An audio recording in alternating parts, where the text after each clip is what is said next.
All right, we're back finally for episode 38 of the Idiot Circle. I'm Mike. I'm Fred. I'm Rob. Fred, why don't you introduce our Kevin. special guest and our friend? And Ladies and gentlemen, he stands 6'5" and weighs a metric ton. His name is Vanilla Gorilla. getting the feedback on Ladies and gentlemen, Kevin Mahn, It's the new athletic director of Cardinal Mooney. We are getting the feedback. It's like it's Jimi Hendrix doing the Star Spangled Banner over again. Yeah, we're hearing everything twice. Well, not for What do I me, got? apparently. That's good. Look at Kev, man. Kev, your first time on the show, baby. Tell us how you feel. Is this a big moment? He looks excited. I'm a little stressed about the computer not working correctly, but Oh, don't worry about it. We fuck up everything, so don't worry about it. Well, we figured he's a St. Clair teacher, so he's a former St. Clair teacher. So we figured you're probably on Zoom calls for what, 16 months it probably felt like with COVID. So at least that long. Yeah, I did not enjoy that at all. I hated it. Did you guys use Zoom or did you use something else? We used Zoom for some of it. Some of it was done with Google Duo. Google, yeah. Okay. Yeah. So no Teams, no Microsoft Teams. No. Microsoft. That's good because it kind of sucks. It's not a very Microsoft Teams that are working. I love it. It's not very stable. I use it all the time too, and all my customers have issues with it, off and on. So operator errors. Zoom? No, I don't think so. Zoom seems to be more consistent. Operator error. Yeah. They wouldn't let us use Zoom because they said, they were having. I don't know if you remember this during COVID. They would have people using Zoom, but people would come in to their meetings that weren't from the company and say weird crap. There was no closed. It wasn't like a closed environment. Well, you can have passcodes and all that stuff. You can control that. Yeah. It's just the people that were scheduling the meetings didn't know what they're doing. So exactly. The problem with doing it with the kids was that I did all the talking. The kids would say nothing. They would say nothing at all. Did they even have their? Did they have their cameras on? Even did they have? Were they required to have their cameras on? A lot of times they would not have their cameras on. They just have some picture or something there. It would be blank. And then it got to a point where I had to tell them hey, I need to see your face because I didn't know, because they could just put it on and left. Oh yeah, they're playing video games, they're taking a nap, or whatever, having a sandwich. I do it all the time in our meetings. I turn it on, turn my video off, and then I go run errands. Come back. Any bills for it? Yeah, right. Yeah. That was real smart, Rob, announcing that on a show. Right. I love you, Kevin. You got to understand. All right. Fred thinks that everybody in the world listens to this show. It's like, Fred, 3 people will listen to the show at a time. 3. We got 38 last week. Okay. Wow. We broke a record. And none of them to this day know where Rob even works, so it's not a problem. Yeah. Rob, you just made the all Chandler Bing team. They sometimes don't even know who the hell I am. So I mean, it's like, all right. They can tell by the hair. So yeah. Who's that guy? He's got the windy blow look. What's his name? So Rob, where are you this week? I'm in Charlotte this week. I'm sorry. I was in Greensboro earlier. And I don't mind Charlotte though. Charlotte, I mean, the Carolinas are nice. It's good weather. It's pretty women. I mean, I don't know. Well, you're wearing the Marty McFly vest. It must be chilly down there. I got my Patagonia vest on, bro. Yeah. Okay. Yeah. I'll have a Pepsi for you. You want a Pepsi, you got to pay for it, pal. Not everybody can be decked out in all their Michigan gear. Yeah, what's up with the life preserver? So yeah, good segue there, Rob. You know, we got rivalry week and we got playoffs. So before we get into that, let's get with our special guest here. And Mr. Mahn, why don't you tell us how it came to fruition for you to become the athletic director of Marine City Cardinal Mooney? He lost a bet. Yeah. Not really. Well, as you know, I decided to retire probably about April of 2020. Let's see, what year is it? Yeah, 2020. And so as soon as I announced it, about 2 days later, my old football coach, who at the time was the athletic director at Cardinal, Mooney, calls me up and he says, "Hey, I got the perfect job for you. Why don't you come down here and be my assistant? And, you know, you can kind of help me out with some things." And I'm like, "Sure, that sounds like fun. I'll do it." Well, the rest of it's history. He ended up, you know, he's 75 years old, Ken Semmelsberger, and he finally decided to retire. And so I stepped into the position. Well, initially, I was just going to be the athletic director. And then this summer, the Archdiocese of Detroit came in and removed our principal. And so they appointed an interim principal in the building. And then I was asked to be the assistant principal. So me being me, I can't say no. So oh my God. the assistant principal and became the assistant principal as well. And then the rest is history. So, you know, so far so good. Things are going well. It has its moments. Usually they're always at the end of the day for whatever reason, but it always works out Yeah, that you way. better hope the Archdiocese doesn't come in and remove the janitor. I heard that, you know, I mean, what else we have to do over there? I mean, come on. Bottle washer, chief cook. Yeah. Well, Kevin will end up being like Cardinal. Be like Carol Burnett. He'll be playing the music and he'll be sweeping the floors and everything. Yeah, doing everything. It's kind of cool though, because I started out in Catholic schools and I'm back there. I really do enjoy it. There's good people there, and I think that school's got a lot of potential. I mean, athletics wise, it's very, very, very, very competitive for their size. So, you know, it's been a good start so far.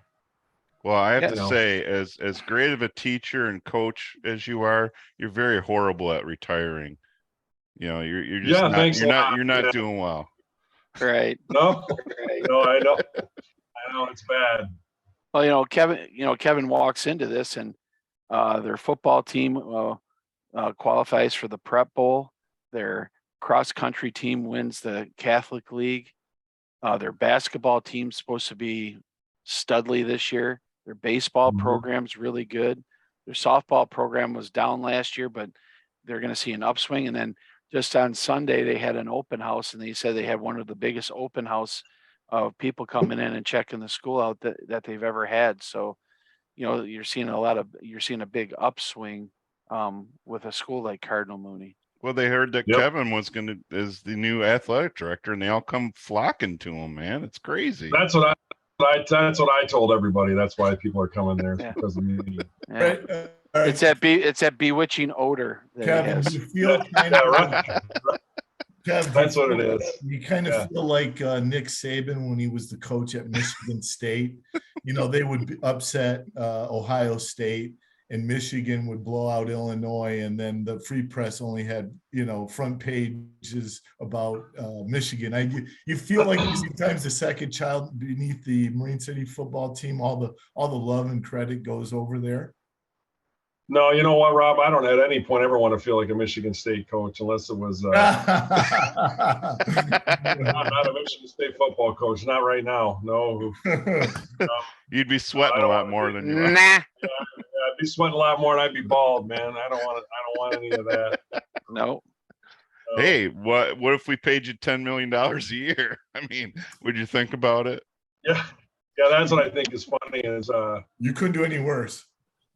As you guys know, I have a lot of friends that are Michigan State people, and it's just like, hey, we're paying $90 million for that. Like, what the hell's going on? It's just what a mess. Well, let's just Hopper, put. what does Tom Hopper say about it? Okay. Well, he's the only, Tom. They're quiet now. Of course they are. They're quiet now, but it's like anybody. I mean, when your team's down, you're not gonna run your mouth as much. When your team's good, you're gonna run it a little bit, and so they're quiet. They're always just upset. They're upset just because their little brother. To be honest with you, I don't think he hasn't got the guns out there to be any good. I mean, I think they were overranked. They were overranked from the beginning. And it's just you hit that right on it.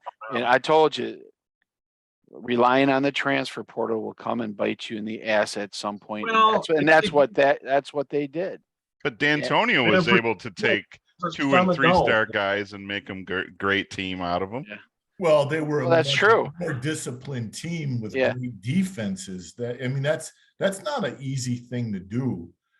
And you have to remember, D'Antonio came from Cincinnati, started a winning tradition. He came from Ohio State, but then you have Tucker, whose best record as a coach was 6-9 at Colorado State.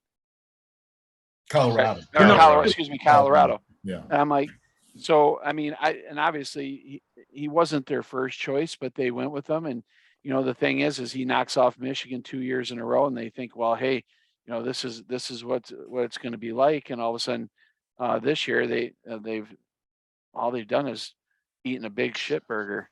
I mean, it just. To his credit, he has got quite a few four-star athletes in there, which I would say have not done.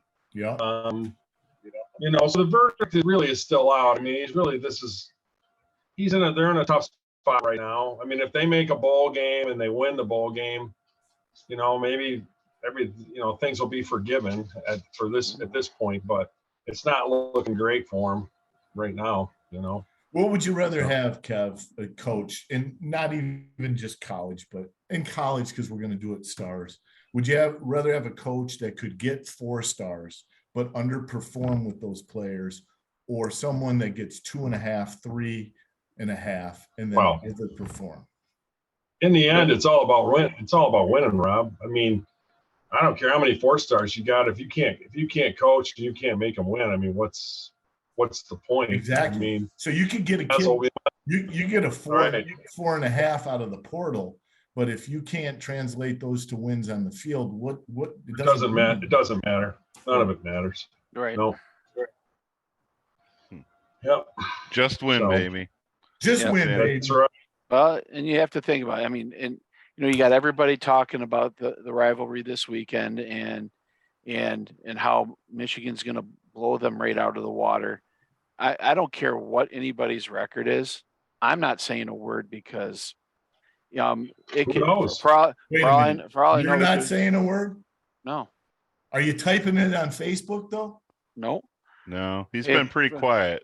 Wow. I've been quiet for the last 4 years. Even when we beat them, I don't say anything. You've been quiet for the last 3 years? About the game. Oh. Michigan State game. Let's clarify that. Yeah. So it's good. Let's define things. Right. Yeah. So I mean, it's going to be regardless of record. We already know that there's been times where they've been ranked and we've been down and we've beat them and vice versa. This is a game where it's scary when they say that they're a 22 point underdog, which will never come to fruition. But the fact of the matter is it's going to be a tighter game than what people think, just because they get up for it. They got nothing to lose. We have everything to lose. And that's the thing that concerns me the most. Okay. But again, when you're looking at that rivalry, it's always tough to, for Vegas or anybody to put points down or what you're going to bet the over and under, who's going to score first, it's a night game. You never know what's going to happen. You don't know what the weather's going to be like.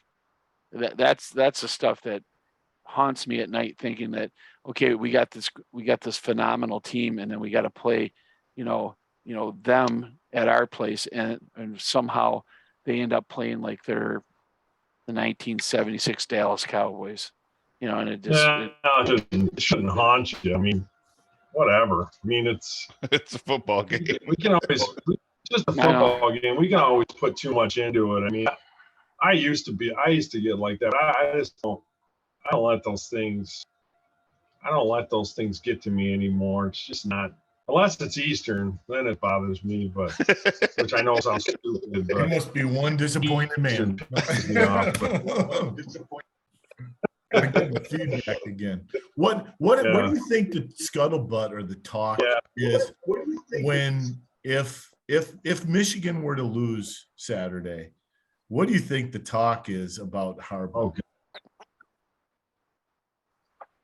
Well, it's all going to be his fault. You know that. I mean, it's just, and I'm not saying it to be a jerk. I'm just saying that's where all fingers are going to point. They're not going to point it at, a kid that missed a block or a kid that dropped the ball or, McCarthy threw a stupid pass while he was scrambling into somebody else's arms. I mean, they're not going to talk about that stuff. They're going to blame it on him for whatever reason, I'm a 40-year-old man.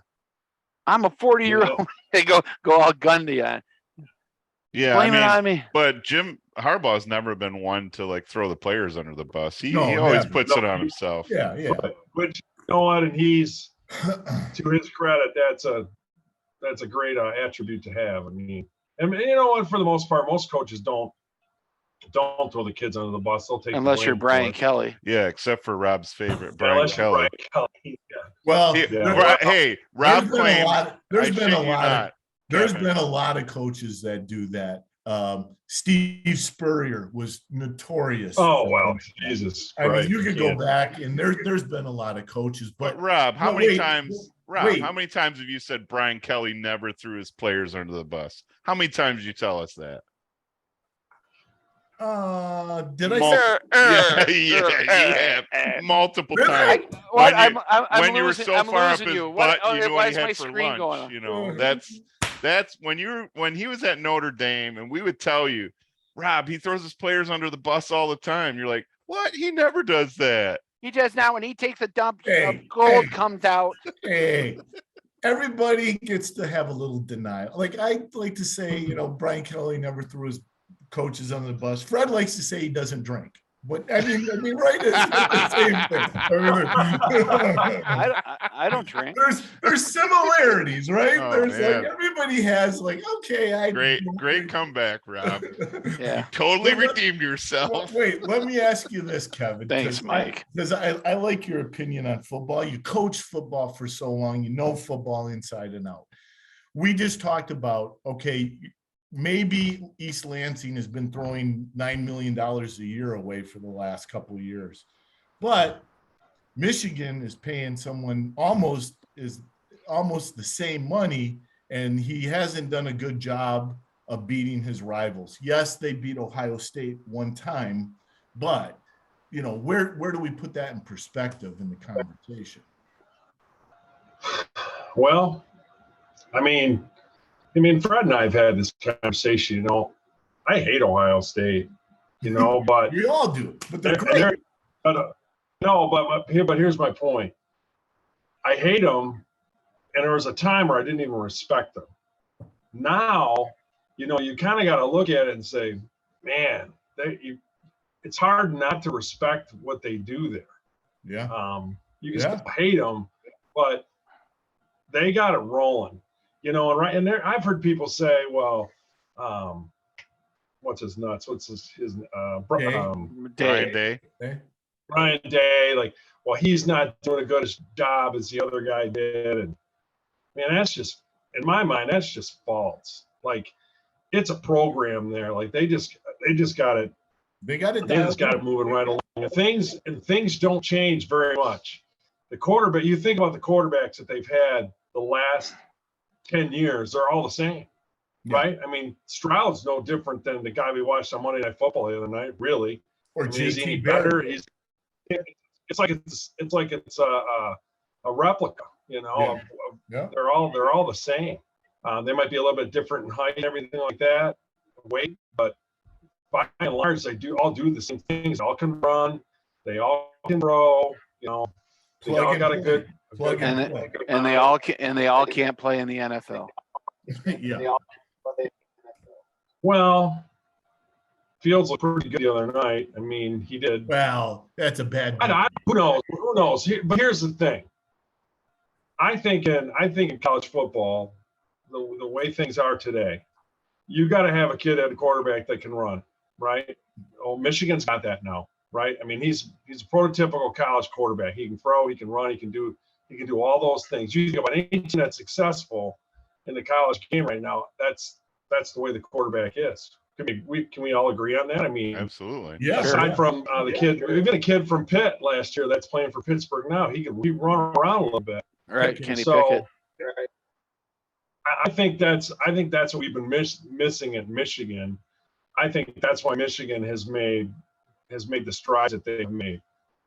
Also, Michigan's went back to Michigan football. I mean, you look at that offensive line. Jesus, I mean, they're monsters. They're really, really good. We got two good running backs. I mean, it's taken him a while, but he's getting there. You know. Right. What about this? I'll ask Fred. All three of you. Are you guys, start with Fred, then Mike, then you finish it up, Kevin. Are you guys as excited now about JJ McCarthy as you were when he was coming off the bench?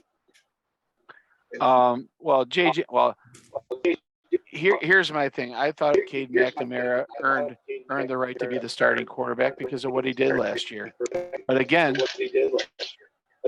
this proves to you that college football and college sports in general is a business. It's what you have done for me lately.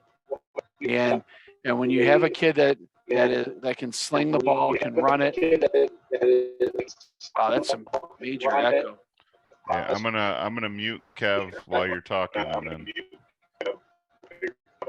I think it's his playback there. Yep. Oh, he muted himself. So. Yep. So when it's what have you done for me lately? And then all of a sudden now you got this phenom kid coming in that he can run it, he can sling it, he can and he's got a big arm and he brings an aura about himself. Yeah, but Fred, the question is, are you as excited about him now?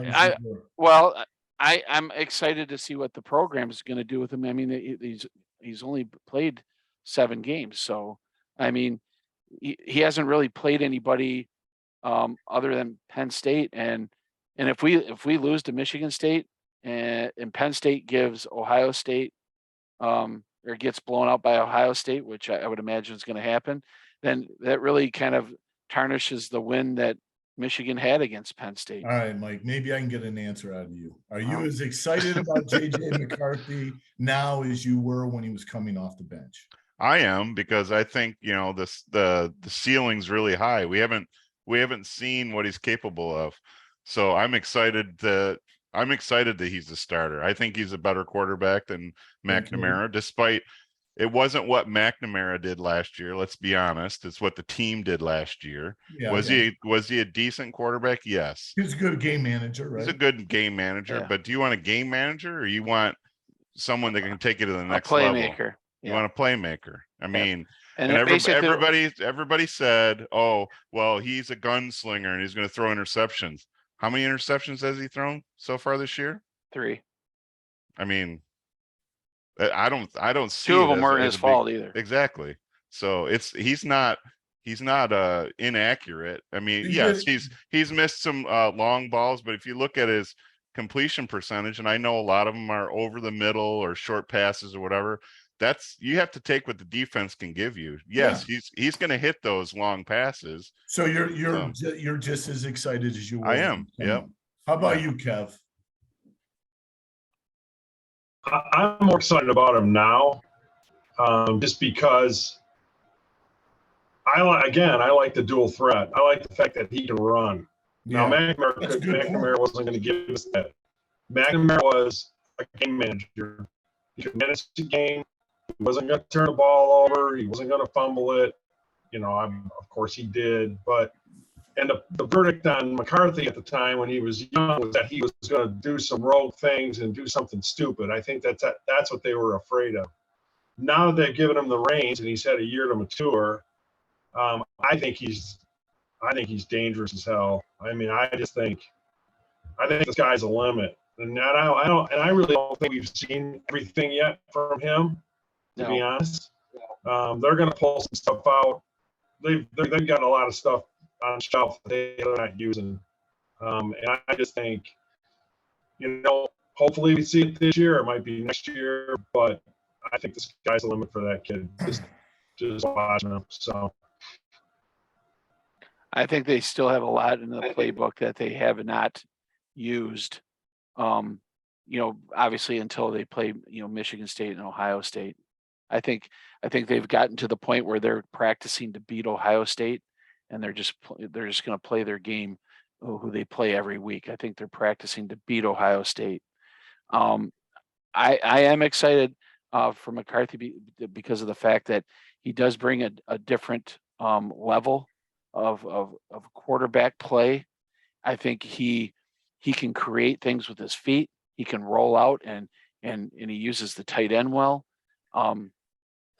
Just a tight ball. And remember, he did have the labrum surgery, and he's been trying to work out with his arm to for the long ball. And he even said, he goes, after the third game, he said he let the ball go, and it was the first time he felt where there wasn't a twinge or anything going on in there. So him getting acclimated back to getting his arm strength back and everything, and having Ronnie Bell and all those wide receivers all over running all over the place. It hurts that Eric All is out, but Schoonamaker does a great job too. So it's exciting to see. I'm always one of those guys who are pretty uptight about on game day, but there's always like those first couple drives, and you can tell if they're ready to take care of business. And when you got a running game like that, I mean, that's even better. Even more than running game, in which they have a good running game. I get excited about them, and I'm not a Michigan fan, as you know, but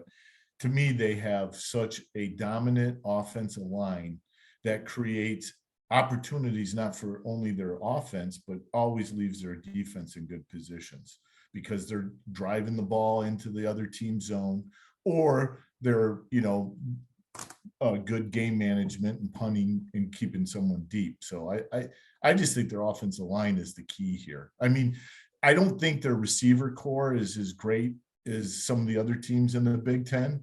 I think their running game is probably one of the top, right, with Corum definitely, but it's the offensive line play. Yeah. Just well, I will tell you, their wide receiver core is probably the second best next to Ohio State's. So, but the other thing is the defense. My biggest thing about them is being able to keep their heads and not doing anything stupid on Saturday. Putting themselves in a position who could hurt them on the other side of the field. What Michigan State player has the ability to work with Michigan? Jalen Reed. Uh-huh. I think. Berger could all of a sudden become like the Ron Dane, because he transferred in from Wisconsin to Michigan State.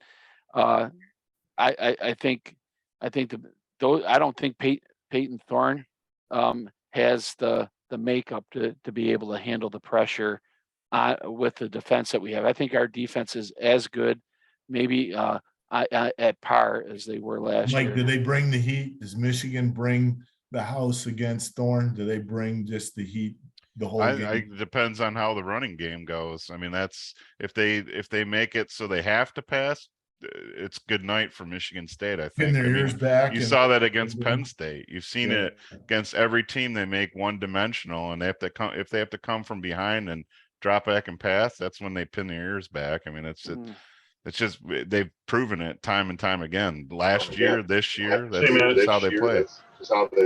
If it ain't broke, don't fix it. I mean, their defense has been playing great. I mean, whatever they're doing right now, they don't have to change anything against Michigan State. I mean, let's face it. I mean, if there has to be adjustments made throughout the game because Michigan State's doing something that we don't expect them to do, then yes. But for right now, I mean, they're shutting people down. Yeah. And I mean, Boy, that defensive end that they got from the transfer portal from Alabama, he has really stepped up. Braden McGregor from Poirier Northern has been serviceable. Mazzie Smith and that defensive line have kept. What about Morris? And Morris, yeah, been a surprise this year. Yeah, very. And the thing that I think Kevin and I were most concerned about was the defensive backfield, and they've been absolutely phenomenal. And why are they phenomenal? Is because of the defensive line. So I think Michigan in the trenches on both sides of the ball is the reason why they're so successful. And we know that's where you win games, is in the trenches. That's where Alabama's made a good living, right? So Fred, they're 22-point favorites. Would you take Michigan State in the points or take Michigan? I'd take Michigan State in the points. Wow. Wait, let me ask you this, because Michigan just generally they're notorious for not covering the points, or do you think Harbaugh is going to get to a point where he's going to bring in Cade again, or maybe he's going to do some changes, get some younger players in if the game gets out of hand? No. If anything, he's not going to do that. He's going to step. Kevin says he's going to step on their throat. Well, I'll tell you what he's going to go Woody Hayes and say, hey, the reason why I went for 2 is because I couldn't go for 3. So Kevin, you think they're going to cover? Michigan is covering.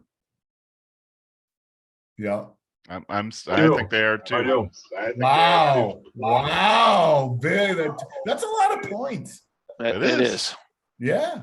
That's awesome. I mean, well, trust me, I hope it happens, but I want to be cautiously optimistic because I do not. This game is one of those games where it doesn't matter what your record is. Since we got the big boy in, let's talk a little high school football playoffs kicking off.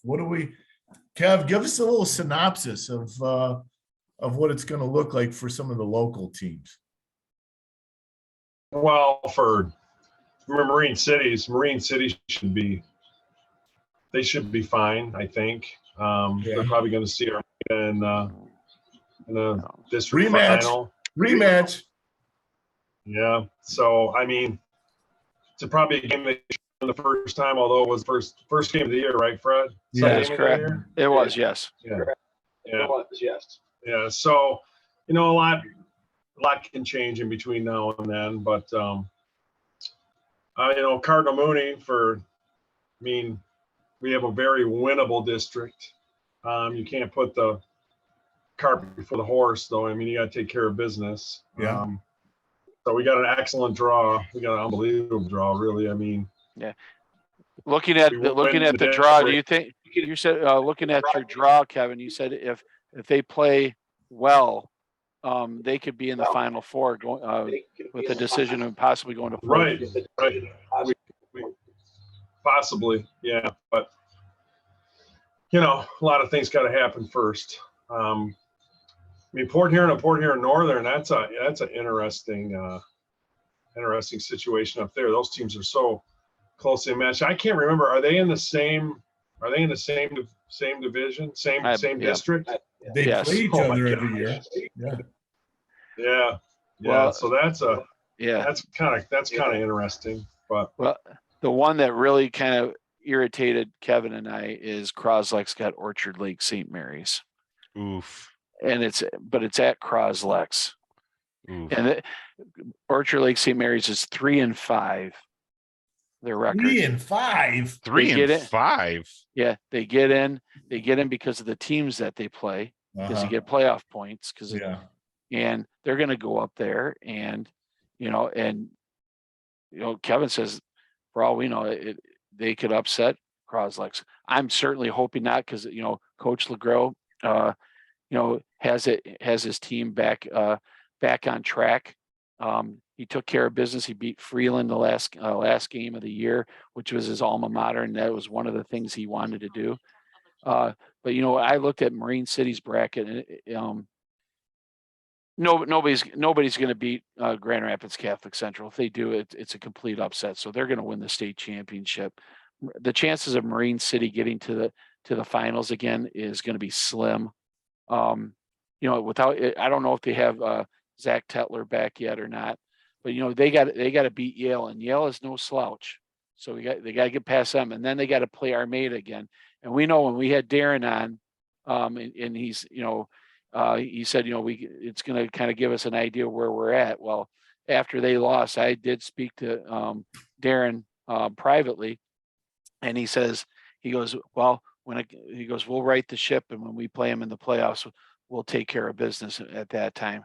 Fred, does the Idiot Circle have the funk now that we've had 2 high school football coaches before Kevin being a local athletic director, but we had 2 high school football coaches on the show this year with stellar clubs, right? Stellar teams, always making great strides in the year, and they both wound up with 2 losses in the regular season. Okay, are we like the Sports Illustrated? No, not even close. It's our fault. It's our fault. Well, first of all, number one, regardless of the win or loss, they beat I thought they beat Armada. I thought they outplayed Armada. Armada made a run at the end, and it just didn't work out. It was unfortunate. Durand, they're going to win this. They're going to be at Ford Field. They're averaging 48 points a game, and they haven't lost, and they'll be in the Final Four, if not at Ford Field, and probably have a good chance of winning it in their division. So my biggest thing is play calling. Is Tetler going to be healthy? And of course, if they win, they'll have at least 2 home games. The problem is once you get out of that region, you're going to have to play Frankenmuth. Kevin, if Cardinal Mooney loses, we don't want to hear you blaming the Idiot Circle. That's what we're saying. No, I won't. No. I got plenty of people to blame. So.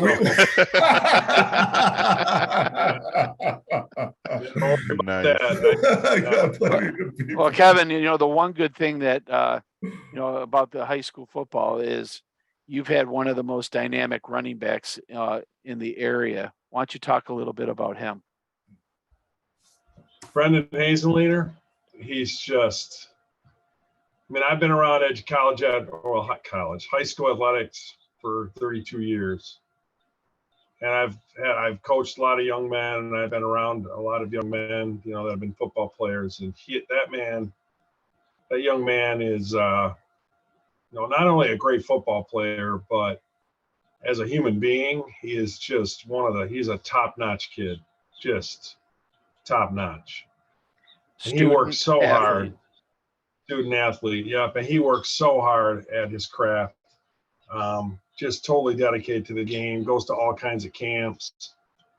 He went to some camps this summer. Was an MVP at one camp. Was one of the top 4 running backs at a camp. And these are not camps in Michigan. These are camps in nationwide camps that this kid goes to. The funny thing is he's getting looks from some D3 schools, a couple D2 schools, but he's just a warrior. He never comes off the field. He leads the team in tackles. We don't even talk about his defense, but he's something special. If you've had a chance to see him play, Fred's seen him play a couple times now. He's legit.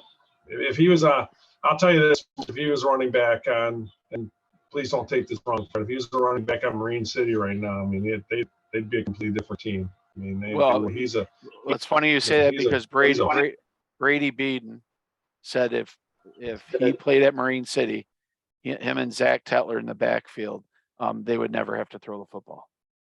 And he said they wouldn't have any losses too. Right. Yeah, he agreed with you, Kevin. Kevin, listen, totally agree with you. What you said, Kevin. I think you have a special story to tell as well, because you have coached or you taught. When we talk about St. Clair County, that's like 75,000 people in the whole county. And we have 3 kids from St. Clair County that are professional athletes. And they're not just like, I got a cup of coffee with the Houston Astros or a team. I mean, they're effectively working at their craft and successful, all 3. And you could take a point anywhere in this country and draw a circle around a 75,000 population area and never hit that point with 3 athletes in it. I mean, it's an amazing story. Talk about, the 2 kids that you were involved with and what they've been able to do and what they're doing. It's an amazing story. Well, I really was involved with 3. When you think about Tim Leo, who is retired now from the NFL. I mean, I was involved with him too. I remember the first day Tim walked into the school as a sophomore, this big monster coming in. I'm coaching JV football, and I see him walk through, and I'm like, oh my God, I can't wait to get him. And Pete Fox, who was coaching the varsity at the time, looked at me and goes, Scott, don't even think about it. He's not going to be on your team. So he went straight to varsity. Timmy's for those of you that know Timmy's a very giving, caring. He's a gentle giant. He's just a good dude. He came from a very, very, very difficult situation. Struggled in school. Really self-taught himself how to get through school and how to be a good student. Timmy could have went the other way real quickly, but he had a good support system with his grandma and Bill Nesbitt in particular. He's an amazing kid, and to see somebody like that be successful is very gratifying. I'm very, very happy for Tim. Tyler Mott and Jacob. There's 2 kids there that just worked their absolute tails off to accomplish what they accomplished. Jacob, in particular, a lot of people say that Jacob was a better hockey player than he was a baseball player. Now, if you can imagine that, him and Tyler used to play hockey in their driveways together, and mini sticks in the basement. But you're talking just 2 great kids, just great human beings. I mean, Tyler, to this day, when I see Tyler, he comes up, we start talking. He doesn't talk about hockey. We just talk about, hey, how's kids? How's this? How's that? And it blows me away that he's just so humble and he's the nicest kid. I haven't seen Jacob in quite some time. I had Jake in class, very quiet, very unassuming. You would never even know he's there. But you could just tell on the baseball field he was different. He was different than the other kids. Well, he won the Big Ten championship by himself his last year. Yeah. The other kid, Jack Campbell. We mentioned Tom Hopper earlier. Jack Campbell, who now is with the Edmonton Oilers. He was friends with Tom's son, Christopher. And he would be over at their house all the time in the basement playing mini sticks. So, geez, we got 4 of them in this area. Really, it's hard to imagine that. You always wonder in your life, hey, am I ever going to know a pro athlete? And right, I know 3, pretty damn well. So it's pretty cool. Well, not to mention, there's a kid from St. Clair playing at the University of Michigan hockey. There's a kid from Marysville who's playing at Michigan, and one playing at Ohio State, which is a Guzzo. Yeah. And these are all kids that are going to be capable of getting an opportunity to play in the NHL, and it's crazy to see that. I mean, a school like St. Clair, and the athletes that Moraine City has, and the only really person that's had any opportunity to do anything there was Brendan Kay. And he signed as a free agent with the Pittsburgh Steelers and didn't get an opportunity after that.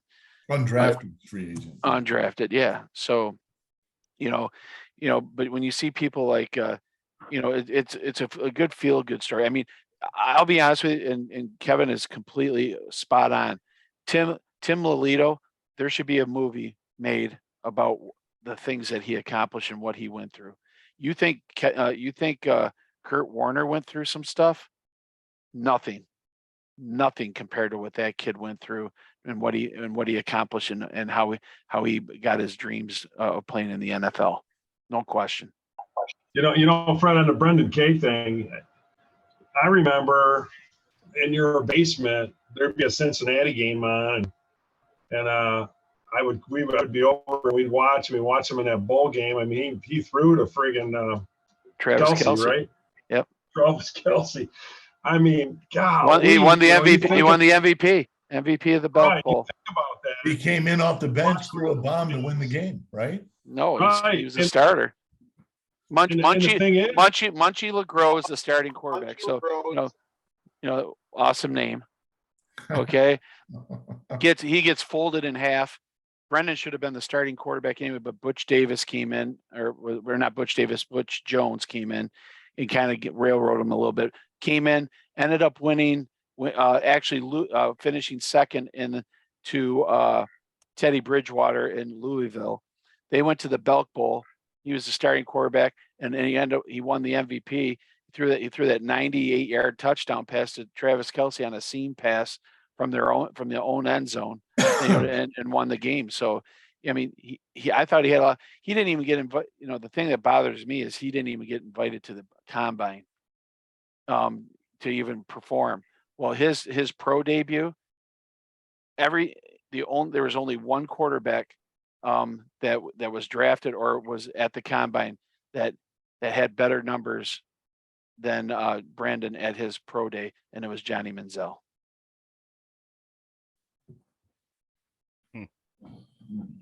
He's a wealth of knowledge. He's a wealth of knowledge. Indeed.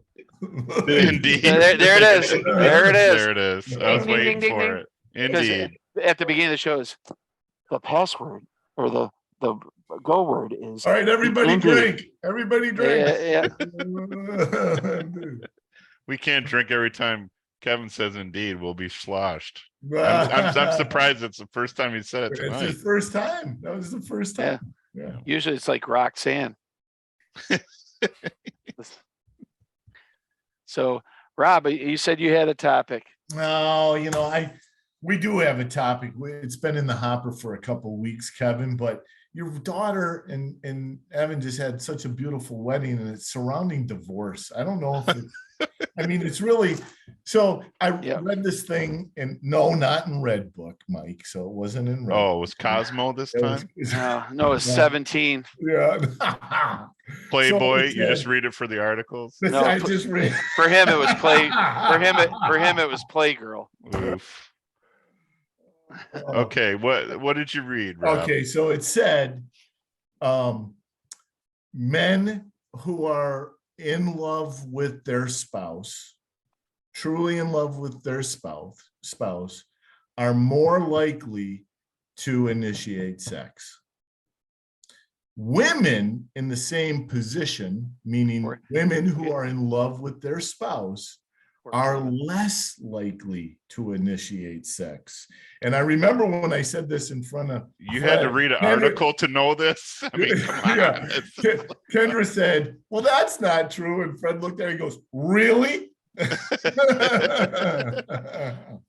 So what does that have to do with divorce? Well, I mean, don't you think that equates to why we have such a high divorce rate? If women are in love with you and they don't want to have sex, don't you see the correlation?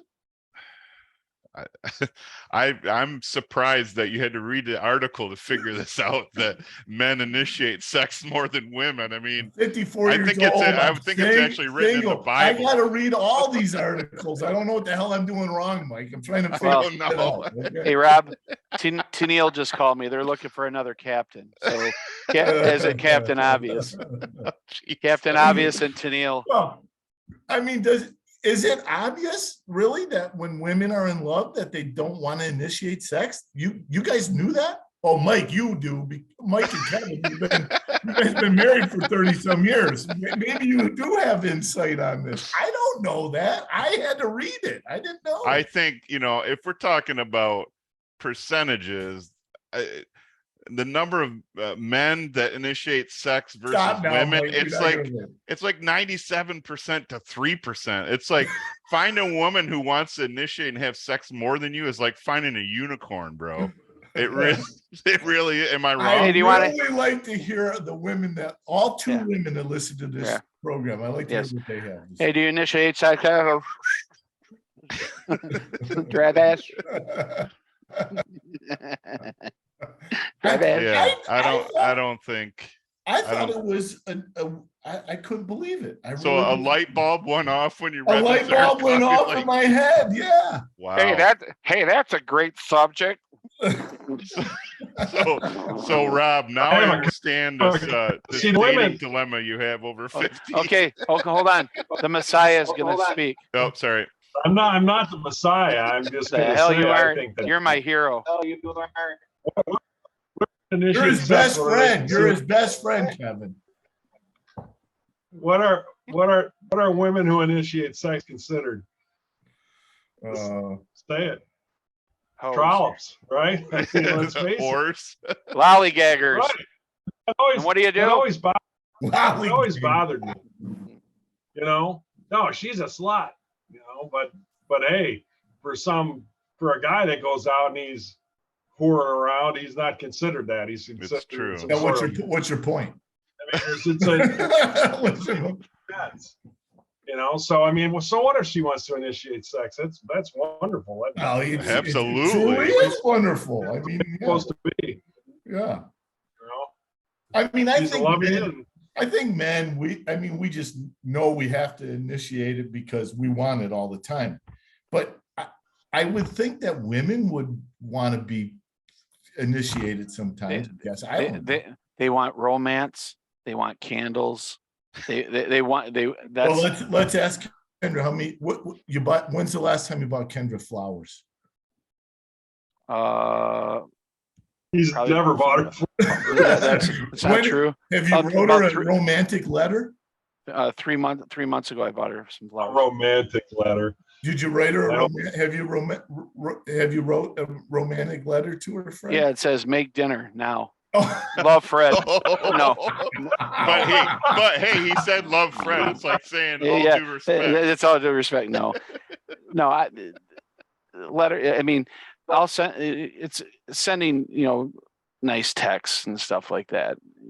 Well, read one to us. Give us an example. Open up the text. I would like to hear what it says. Give me a little synopsis. How about the last text? Yeah. I dare you, Fred, to read the last text to Kendra right now on your phone. I'll read mine to Tammy. Here's mine. I'm on the toilet. Don't bother me. No, just kidding. No. I almost had a Central Michigan moment. Leave me alone. Oh man. So, Kev, you've been married for how many years? Yeah. How 30 many? something. 30-something. 31. 30-something. And let me ask, what do you think that secret has been? Oh man. I'll be honest with you. She's a peach. I mean, she is. I mean, I've been an a-hole more than once, and she's put up with a lot of debauchery. But debauchery. Kevin Mahn and debauchery. I don't think she's put up with debauchery. Why did you tell her one day? Give and take. You got to have some give and take. I mean, it's a 50-50 thing. I mean, well, let Kevin answer. Let Kevin answer. Fred, you'll get your chance, Fred. Fred, you and I really can't speak on this. We'll ask just no shit. Let Kevin and Mike speak. Take notes, Rob. It's a lot of work. You got to work at it. It's not something that, and it's. I think today, we give up on things too soon, and if it means something to you, then you stick it out. You know, I mean, I'm the only one in my family that's still with their original spouse, their original wife or husband for that matter.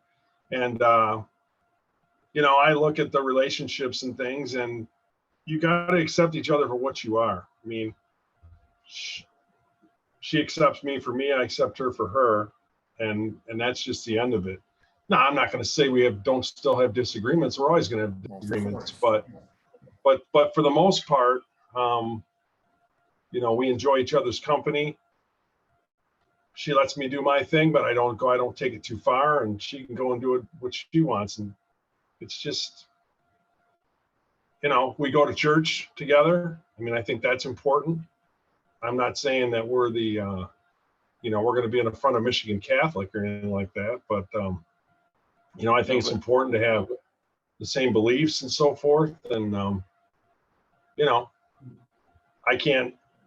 I always said, and I mean this truthfully, if I ever got divorced, there's no way in hell I'd ever get married again. No way. Mike says the same thing. Mm-hmm. No way. Because it's just not. Mike, it's a lot of freaking work. Yeah. It's a lot of work to be married. It's good work, but it takes a lot to maintain that relationship over the years. Kevin, when did you know when you were dating Tori, like, this is the one, and I got to put a plan together to ask her to marry me? How was it, like that aha moment, or was it just? Yeah, it was. Was it? It really, like, yeah, it really like was. lightning? Like I knew within 3 months. That was really. It. Yep. Yeah, we started dating. Like in late summer, and we were engaged that spring. So I knew before that. I mean, I had it planned out when I was going to ask her. I had it all figured out. I mean, when you're driving through the drive-through at Dairy Queen, ordering a Boston cooler, and say, "Oh, I got to marry Tori." Well, I really liked her. I really liked her mom and dad. I liked her extended family. We got along. She's very, very giving. Very simple. Simple stuff can make her happy. I didn't have to wine and dine. You know what I mean? I mean, we could have done anything. We just sit around and watch a movie. It didn't have to do all kinds of crazy shit to keep people happy. It didn't have to worry about that stuff. So yeah, I knew right away. Easy. It was easy. You guys worked. It was easy. Yep. So, and what's your secret for the last 3 years with Kendra? I really don't have any secret or anything like that. I think for me, it, just having, Mike and Kevin and you around and stuff like that, and Could seeing only hurt. Only hurt. It's not, honestly, I think for me, it's just,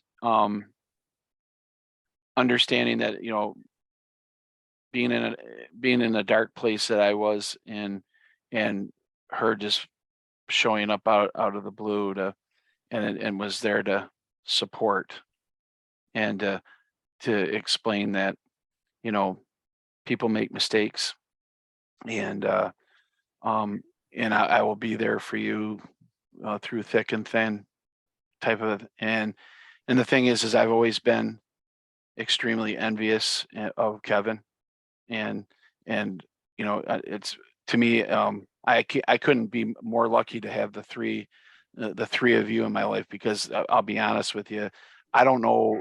No, I'm not going to cry, and because I know no, I'm not.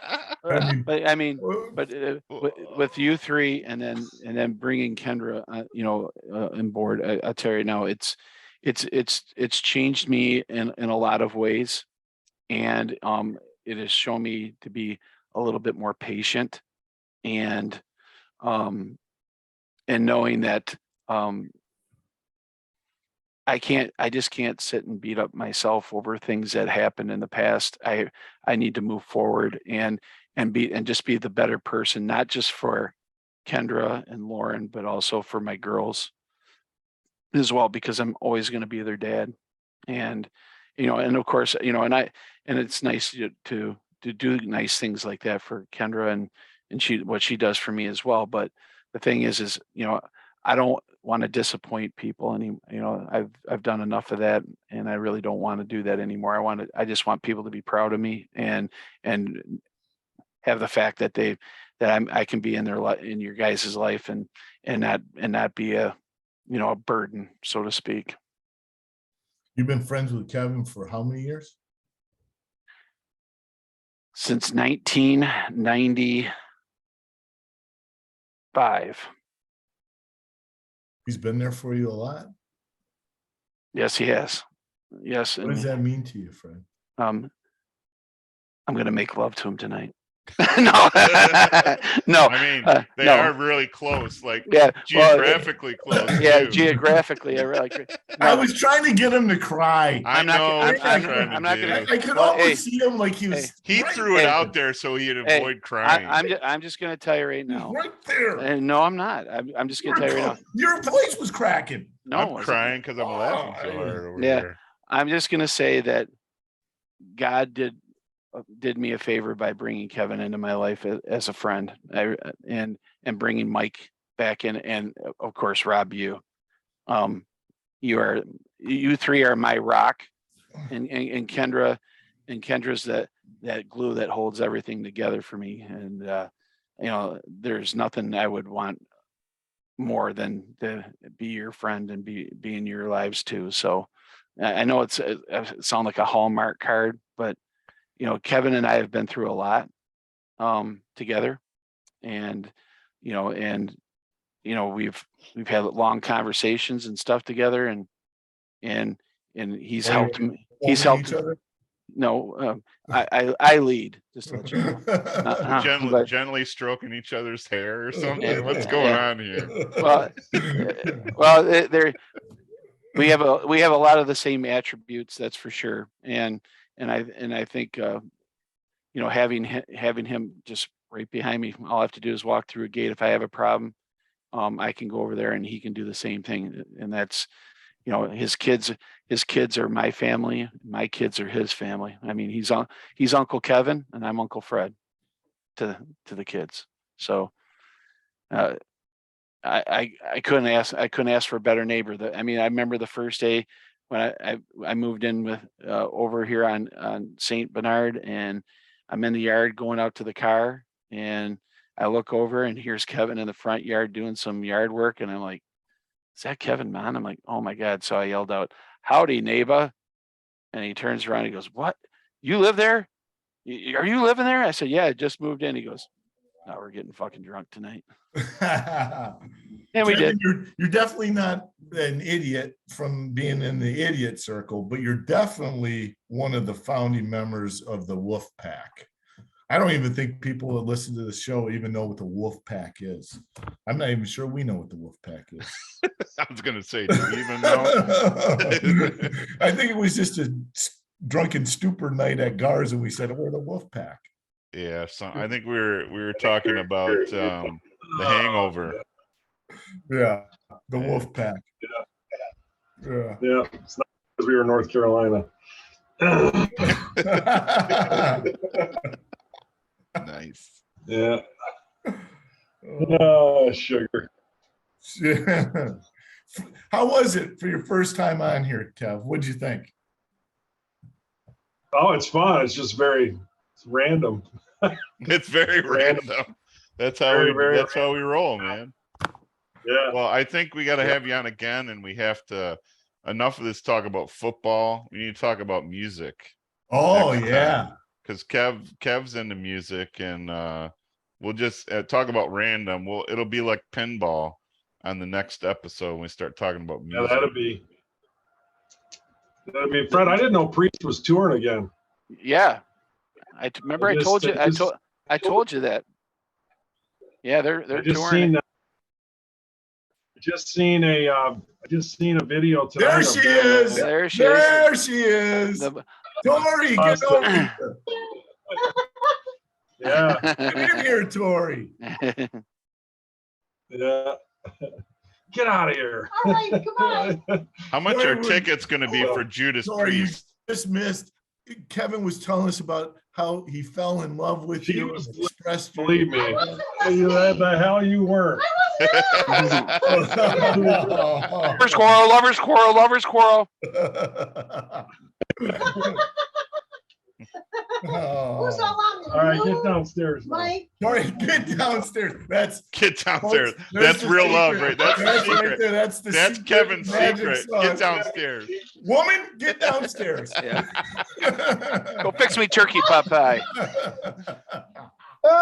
Corey, meatloaf. Corey, meatloaf. I never what she's What doing she's back doing there. back there. Oh man. Good stuff. That sounds like a plan. Yeah, because I will tell you right now, it's been a pleasure, being in a band with Mike and the music that we know. But man, when Kevin and I get together, he knows every word to every song. I mean, if he and I went down to Motor City Casino where they have the music trivia, I think we could win some serious prizes down there, or go and beat Shazam. I think we would just destroy that show. Okay, what's the last song that you and Kevin danced to while holding each other so close and stroking the back of each other's hair? That's what I want to know. Closer, 9 Inch Nails. I think it was a Journey song. You know the one I'm talking about. Oh God. No, God, you guys are fucking ridiculous. We are. I Yes. love that. I love that. You know so much about all that stuff, Kevin, and you can cook too. Oh, Yeah. dude, don't even. I mean, if The man of all talent. that's I'm just gonna tell you right now that He's the a man, Renaissance man. if the man said, I can guarantee you this: if he had a booth on a corner like on Gratiot here with his canned goods and stuff like that, he would be blown up all over the place. I He see when you has said so guys in the many- Gratiot, corner I with thought you canned meant- goods all the time. I don't know what you're talking Yeah, about. when he was saying a boot corner and crash it. Yeah, I immediately went to 8 Mile and Gratiot. I don't know why. But Yeah. Yeah, So that's disturbing. yes, Yeah. but man, I mean, from his salsa to his canned Hot the pickles, the hot pickles. hot pickles, Jesus. His You own got a hot pickle there, Kev. That's what's kept Troy and I together is my hot pickles. That's what the actress said to the Archbishop. Yeah, but I mean, Nice. if his Oh, canned- that's it. That's the name of the show, Mike. Hot pickle. Hot pickle. I love it. We got it right at the end. I love it. yeah, his canned cauliflower, carrots, and oh my God, the hot spicy stuff. Lauren just dies for it. The sausage in the can. This is a real. This is a bromance. I mean, let's face it. Yeah, this it's is a usually bromance. me, right? Like Totally. I feel a little Stevens, awkward. Come on, it was me, the bromance. Now Fred is just like gush. Yeah. You know, you got hot pants, don't you, Fred? You got a hot pants and he's got a hot pickle. Well, Rob, you need to go get laid. Or Oh, something. my I have no God. idea what the hell is going on with you, man. You got your This is went south real quick. Jesus. It's raining out and the gutters are pretty dirty. I mean, I think you might be a level underneath all that shit, buddy. Hey, just before we end this up, how does Timmy McConnell not know about buddies? No, Consider the source. I don't know. I mean, how does a good Marine City boy close enough to Detroit not know the originator of Detroit style pizza? Really? I don't Really know. well. He doesn't. Maybe he doesn't go down that way much. Well, I mean, he works down there, but He works right by it. yeah, I don't know. I don't know. It's a mystery, one for the ages. How does he not know about Buddy's Pizza? We'll just have to take him there. Yeah. I think Yeah. he was going today, actually, by what he was texting. I don't know if he did or not. He might have, but That was a good time, though. that anapasta salad and that pizza, Mhm. all day long. Mhm. It's really good. Yeah. Right. Did you share any, Kevin? I know you got an extra. Oh yeah. Oh, you did. Connor, I bring it home and Connor takes a bite of it. He's like, well, what the hell is this? This is really, where's this from? Well, That's my a great buddies. that's a great impersonation really of good. Connor, by the way. Right. That's spot on. It's really good. Yeah. This is what I'm impressed by. I was thinking I was impressed, but then I know that you guys put the pizza in the trunk, so it's not really that impressive. But that you guys didn't eat any pizza on the way home. It was smart to put it in I the trunk. couldn't. Well, you would have if it was stuff. not in the trunk. You know what, Mike? You were right. When I got home, I had a piece. I put the pizza down, the four square that I bought, and it was gone in 2 seconds. Lauren and Kendra killed it. There was my one piece that was left because the only reason why they didn't eat it is because it had the flakes on it. I heated that bad boy up the next day, and I was like, "Oh man, I need to go back there again." 9 at night. Oh God, it's a terrible situation. I would have ate it. If I would have saved that piece, I would have ate it in the car. I know I would have. So I just ate it at the restaurant. Screw it. Well, yeah. Well, the problem is I was friggin' stuffed. Well, you had 6 pieces. Well, you had 6 pieces. No, I didn't. Yeah. You had your 4 and I gave you 2. Yeah. Well, you had 5 then because he took one home. Yep. I'll call you a liar for one piece. Plus that salad it's just killer. Yeah, that's the thing on that salad. There's 2 salads from 2 different restaurants that just knock your socks off. If you ever get down to Ybor City, the Columbia restaurant has a 1905 salad. It's basically what's in a Cuban sandwich, and the dressing is to die for. And then that antipasto at Buddy's. Okay, this is where this show really has gone south because we're talking about salad. For crying out loud. Well, Rob's going to be tossing it later anyway. Yeah, he's going to be tossing his salad. I wish I was tossing hotel room. So, yeah. Lord. All right, let's wrap it up, guys. Hey, Kev, guys. thanks for coming on the show. Thanks, Kev. And hey, guys, just as a reminder, go on Facebook. You'll be able to watch the show, and also go on YouTube, and you can actually sign up or subscribe, and you can also hit the like button. And don't forget, feel free to give us some topics to talk about some future shows. We are sorry it's taken us so long to do this. Life gets in the way. I hope you guys can forgive us, but we plan on doing a little bit better for you in the upcoming weeks here. So great talking to all you guys, and we'll chat soon. All right, guys. That's a wrap. Peace out. Peace.